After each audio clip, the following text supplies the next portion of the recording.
샬롬. 오늘도 하나님 말씀 앞에 나오신 여러분 환영합니다. 우리 함께 기도하겠습니다.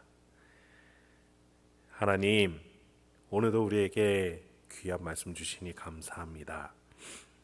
이 말씀을 통해서 오늘도 우리의 영혼이 하나님이 주시는 능력과 소망으로 충만해지는 이 시간, 말씀이 살아 움직여 우리의 영혼을 이렇게 세우는 이 시간이 될 수 있도록 주여 역사하여 주시옵소서.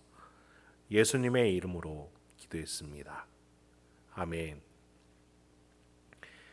오늘 함께 살펴볼 말씀 히브리서 12장 14절에서 29절, 히브리서 12장 14절에서 29절까지 함께 살펴보도록 하겠습니다. 오늘도 성실하신 우리 아버지 하나님을 찬양합니다. 권면의 말씀이 계속 이어지고 있어요. 신앙생활이 지치고 힘든 이들이 있죠. 그들에게 위로가 되고 또 도전이 되는 말씀인 것 같습니다. 지난 본문에서는 예수가 열어놓은 그 길을 바라보라고, 그래야 할 때 우리가 그 길을 왜 달려야 하는지 이유와 목적을 깨닫게 되어 심령이 다시 굳건해질 것이다 라는 영적인 원리를 알려줬습니다. 오늘은 그 차원에서 좀 더 현실적인 원리들, 직접적인 권면들이 이어집니다. 14절을 먼저 볼까요? 모든 사람과 더불어 화평함과 거룩함을 따르라. 이것이 없이는 아무도 주를 보지 못하리라. 여러분, 지난 본문에서 사도는 하나님은 우리를 거룩에 참여케 하시는 분이다 라는 영적 원리를 배웠어요. 여기서도 거룩이 등장을 해요. 하나님을 닮아가는 신앙생활을 통하지 않고서는 결코 이 신앙생활의 목적과 이유를 깨달을 수가 없습니다. 여러분, 우리는 하나님을 닮아가는 거예요. 하나님처럼 거룩해지는 겁니다. 그 목적과 방향이 명확해야 돼요. 우리의 말과 행동, 일상이 하나님을 닮아가고 있는지를 우리는 돌아봐야 돼요. 하나님을 사랑하고 모든 사람과 화평할 줄 알아야 된다라는 의미에서 모든 사람과 더불어 화평과 거룩함을 따르라. 이게 없이는 아무도 주를 볼 수가 없다. 이 신앙생활의 목적이 없다. 그렇게 사도는 직접적인 명확한 구분점을 제시해 주는 것입니다.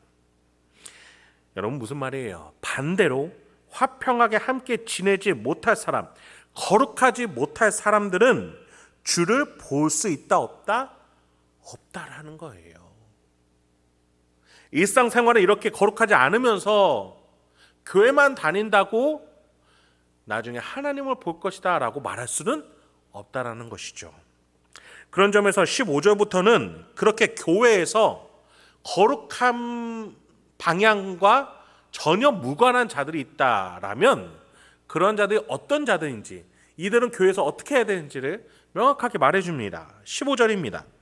너희는 하나님의 은혜에 이르지 못하는 자가 없도록 하고 또 쓴뿌리가 나서 괴롭게 하여 많은 사람이 이로 말미암아 더럽게 되지 않게 하며, 하나님의 거룩을 향해서 나아가는 데 있어서 방해가 되는 사람이 교회에 있다면 이들을 징계하거나 쫓아냄으로써 교회가 그 가는 방향, 거룩이라는 방향에 있어서 혼란하지 않게끔 하라는 겁니다. 특히 쓴뿌리가 있어서 다른 이들로 더럽게 하는 자라는 표현을 합니다. 여기서 쓴뿌리라는 것은 우리가 요즘에 보통 쓰는 내면의 트라우마, 과거의 상처라는 의미의 쓴뿌리를 말하는 게 아니에요. 사도가 말하는 것은 모세의 말을 빌어서 쓰는 겁니다. 신명기에서 이런 표현을 쓴 적이 있어요. 29장 18절부터 19절을 인용한 것인데 제가 한번 읽어봐 드릴게요.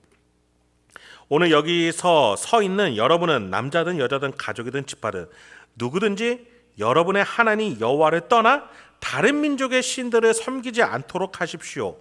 우상을 섬기는 자는 쓰고 독한 열매를 맺는 독초의 뿌리와 같은 자들입니다.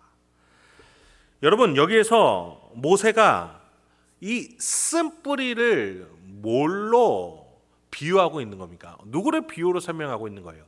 우상 숭배자였습니다. 여호와를 떠나 다른 민족의 신들을 섬기는 자, 그를 향해서 쓰고 독한 열매를 맺는 독초의 뿌리 같다. 여러분, 독초는요, 주변에 있는 식물들까지도 씨를 말립니다. 여러분, 교회에서 하나님을 향한 거룩의 방향은 타인을 섬기고 타인을 살려주는 것이에요. 타인을 세워주는 것입니다. 교회에서 자신을 드러내고 자신을 세우며 자신을 우상처럼 여기는 자들이 있다면 그들은 다른 이들을 죽이는 자예요. 교회는 그런 자들에게 분명한 징계와 권면을 할 줄 알아야 합니다. 하나님을 섬기고 이웃을 사랑하라고 말이죠. 그런 점에 있어서 사도는, 히브리서 사도는 이 수신자들에게 쓴뿌리가 나서 괴롭게 하여 많은 사람으로 더럽게 되는 자들을 향해서 분명한 구분점을 주고 있는 것입니다. 여러분, 우리의 가장 큰 우상은 누구입니까? 나라는 우상을 우리는 세우지 않도록 조심해야 합니다. 16절부터 구체적으로 어떤 자들이 교회에 방해되는지, 어떤 자들이 우상 숭배자인지 더 구체적으로 말해줍니다. 16절부터 17절 읽어보겠습니다. 음행하는 자와 혹 한 그릇 음식을 위하여 장자의 명분을 판 에서와 같이 망령된 자가 없도록 살피라. 너희가 아는 바와 같이 그가 그 후에 축복을 이어받으려고 눈물을 흘리며 구하되 버림바가 되어 회개할 기회를 얻지 못하였느니라. 두 사람이 나타나요. 음행하는 자, 견환하지 않은 상태에서의 음란함, 이거를 이야기하는 게 아니라 더 넓게 보셔야 돼요. 더 구체적인 음행을 말을 하는 겁니다. 고대 당시의 음행은 성적 욕구를 위해서 온갖 행위를 일삼는 자, 즉 상대방을 비인격적으로 여기면서 음란을 추구하는 자들을 얘기를 해요. 그런 음행하는 자들은 결코 교회에서 다른 이들을 인격적으로 대할 수가 없겠죠. 두 번째로 에서가 등장을 합니다. 이 사람은 아까 제가 처음에 말한 음행자가 육적인 음행자라면 에서는 영적인 음행자다라고 볼 수 있을 것 같아요. 그가 저지른 죄가 가장 큰 게 무엇이었습니까?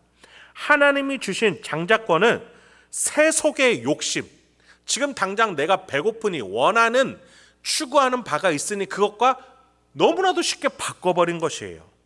이 장자권과 팥죽을 바꿔버림으로 인해서 자신의 배를 부르게 했던 자가 바로 에서였습니다. 교회에서 반드시 내쳐야 하거나 직접적으로 권면해야 되는 두 부류의 사람, 영육 간의 음행으로 오로지 자신의 욕구와 탐욕만을 추구하는 사람을 바로 교회는 올바로 잡아야 할 줄 알아야 하는 것입니다. 나를 세우려고 하고 나를 배부르게 하려고 하고 하나님의 은혜와 축복과 이웃을 향하는 권면과 인내와 절제와 성령의 성품들이 있지요. 예수가 걸어간 좁은 문과 좁은 길이 있습니다. 하나님의 구속사라는 놀라운 영적인 원리도 있습니다. 교회는 그 길을 가며 거룩을 향해 나가야 되는데 그것들과 음행과 바꿔버린다든지 세속적 가치로 치환시켜버리려고 한다면 그들은 교회에서 반드시 내쳐야 하는 존재들인 거예요. 왜요? 주변의 이들까지도 더럽게 하는 이들이 있기 때문이죠. 그래서 예수님은 누룩을 주의하라 라고까지 말씀하셨던 겁니다. 여러분, 우리 예수는 낮아졌기 때문에 하나님이 높이셨어요. 거룩을 향해서 가는 길은 나를 세우는 것이 아니라 나를 다른 일을 세우기 위해 섬기고 내려놓았을 때 하나님이 높여주시는 그 원리로 우리는 나아갈 줄 알아야 합니다. 사도는 그 높아진 곳을 이렇게 부르고 있어요. 22절부터 24절에 높은 그곳에 대해서 뭐라고 표현해 줍니까? 그러나 너희가 이른 곳은 시온산과 살아계신 하나님의 도성인 하늘의 예루살렘과 천만 천사와 하늘에 기록된 장자들의 모임과 교회와 만민의 심판자이신 하나님과 및 온전하게 된 의인의 영들과 새 언약의 중보자이신 예수와 및 아벨의 피보다 더 나은 것을 말하는 뿌리 피니라. 굉장히 심오한 영적인 원리들을 표현한 것들이 이 거룩의 종착지에 있다라고 말해주고 있어요. 사도는 하나님이 계신 곳을 이렇게 표현해주고 있는 것이죠. 먼저 시온산, 살아계신 하나님의 도성, 하늘의 예루살렘이라고 표현을 합니다. 거기에는 수많은 천사가 있어요. 또 기록된 장자들의 모임이 있다라고까지 얘기를 합니다. 여기에서 질문이 들어요. 여기는 장자들만 가는 곳이냐? 그것이 아니라 기록된 장자, 무슨 말이에요? 예수 그리스도가 있고 우리는 예수에게 접붙임 바 되어서 양자로서 맏아들과 하나가 되는 거예요. 그래서 우리도 맏아들로서 예수와 동등된 위치까지 하나님의 보좌 우편에 앉게 됩니다. 그래서 우리는 찾아도 원래 안 되던 사람들이에요. 우리는 하나님과 남이었어요. 아니요, 배신자, 배반자였어요. 더 나아가 볼까요? 여러분, 저와 여러분은 흙덩이였습니다. 원래 흙덩이인 우리를 하나님이 인간으로 만들어 주셨고, 그런데 하나님을 배반하고 죄악을 따라갔던 우리를 하나님이 양자로 삼아 주셨으며, 양자뿐만 아니라 하나님 보좌 우편에 앉을 수 있도록 예수와 하나가 되게 하셨어요. 그래서 우리가 기록된 장자가 될 수 있었던 거예요. 그렇게 하나님 보좌 우편에 앉히셔서 우리에게 하나님의 나라들을 나눠주시는 거예요. 거기 가서 왕 노릇을 하라는 거죠. 하나님의 대리인 왕자로서 가서 통찰하고 우리를 거룩의 그 종착지에서 우리의 위치를 그렇게 마련해 주신 겁니다. 그래서 시온산, 살아계신 하나님의 도성, 하늘의 예루살렘, 하나님의 권세가 살아있는 그곳에서 우리는 장자로서 서게 될 줄로 믿습니다. 여러분, 그 밖에도 그 뒤에 수많은 영적 세계 질서를 말해줘요. 교회, 심판자 하나님, 의인의 영들, 복수를 부르는 아벨의 피보다 나은 예수의 피, 그리고 우리를 도우시는 예수 그리스도를 만날 그 날에 대해서 하나하나 말해줍니다. 그런 점에서 본편 예수 그리스도가 아니라 예고편에 머무를 것에 대한 어리석음을 비판해요.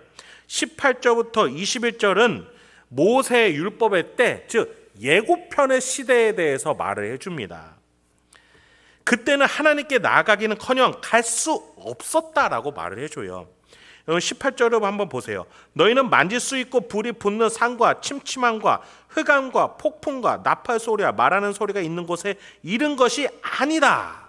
우리는 새 예루살렘 하나님이 계신 곳에 가는 건데 18절에서 말하는 것은 구약의 시대다.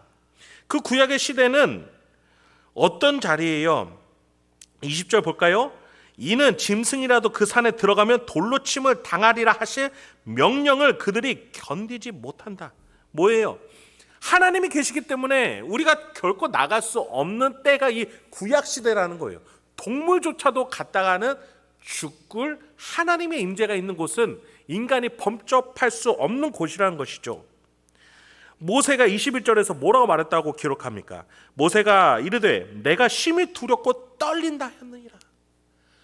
유대인들이 가장 높이 치는 대선지자 모세조차도 하나님께 택정을 받아서 갈 수 있었지만 그 자리가 너무나 두렵고 떨렸었는데, 지금 우리는 거룩을 향해 나아가는 이 길, 단번에 예수님께서 열어놓으신 예수의 희생으로 열린 그 영적 세계의 길을 우리는 걸어갈 수 있지 않습니까? 기록된 장자들이요. 그런데 왜 예고편에 과거로 회귀하려고 하는 겁니까? 거룩함과 화평의 이 길을 걸어 나가십시오. 히브리서 사도는 이렇게 성도들을 권면하고 있는 것이죠. 여러분, 우리의 신앙의 이 길이 얼마나 고귀한 것인지 여러분 묵상하고 꼭 깨달으시기 바랍니다. 여러분, 이것들은요 영원에 관한 것들이에요. 눈에 보이는 게 아닙니다. 사라지지 않는 진리와 원리에 관한 내용이에요. 그런 점에서 이 땅에서 경고하시니, 즉 모세를 거역한 자도 심판을 피하지 못했거든 새로운 길로 오라는 하나님의 경고를 무시한다면, 이 길로 가라는 그 명령을 무시한다면 당연히 우리는 죽을 수밖에 없고 심판받을 수밖에 없다라는 겁니다. 그래서 우리는 꼭 이 길을 걸어 나가야 돼요. 하나님께 구원을 경험한 자, 은혜를 받고 있는 자, 삼일체 하나님이 나와 함께한다라고 믿고 있는 자는 이 길을 힘들고 어려울지라도 걸어 나가야 합니다. 이 명령을 무시하면 안 됩니다. 우리는 분명히 빛을 경험한 자들이에요. 하나님의 구원을 경험한 자들입니다. 이 신앙의 길 힘들고 어렵죠. 세상 사람처럼 살면 내 돈도 내 마음대로 쓰고 내 시간, 내 에너지, 내 감정 그대로 표출하면서 하고 싶은 대로 살 수 있을 거예요. 하나님 안에서 신자답게 살아간다는 것이 그렇게 쉬운 일은 아니죠. 그러나 이 길을 사도는 같이 걸어가자라고 하나님이 그 마지막에 놀라운 결과물들을 마련해 놓으셨으니 이 길을 걸어가자라고 우리에게 함께 동참하자고 권면하고 있는 것이죠.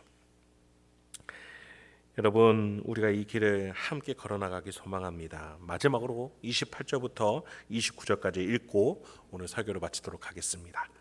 그러므로 우리가 흔들리지 않는 나라를 받았은즉 은혜를 받은 자 이로 말미암아 경건함과 두려움으로 하나님을 기쁘시게 섬길지니 우리 하나님은 소멸하는 불이심이라.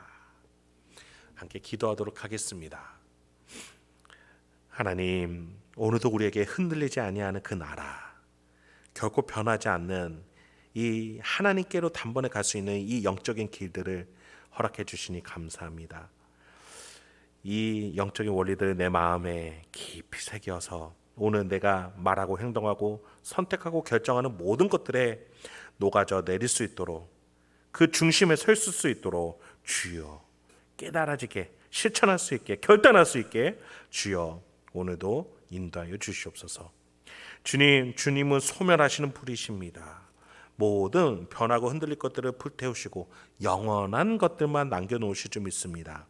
우리의 믿음이 남아질 줄 믿습니다. 하나님이 마련해 놓으신 이 길을 걸어나가는 그 믿음이 하나님 아버지 앞에 남아 하나님이 잘하다 착하고 충성된 종이라고 불러주실 줄 믿습니다. 주여, 이 영적인 진리들 내가 붙들고 오늘도 믿음의 열매들을 불타지 않을 그 믿음의 열매들을 남겨놓을 수 있는 우리가 되도록 인도하여 주시옵소서. 예수님의 이름으로 기도했습니다. 아멘.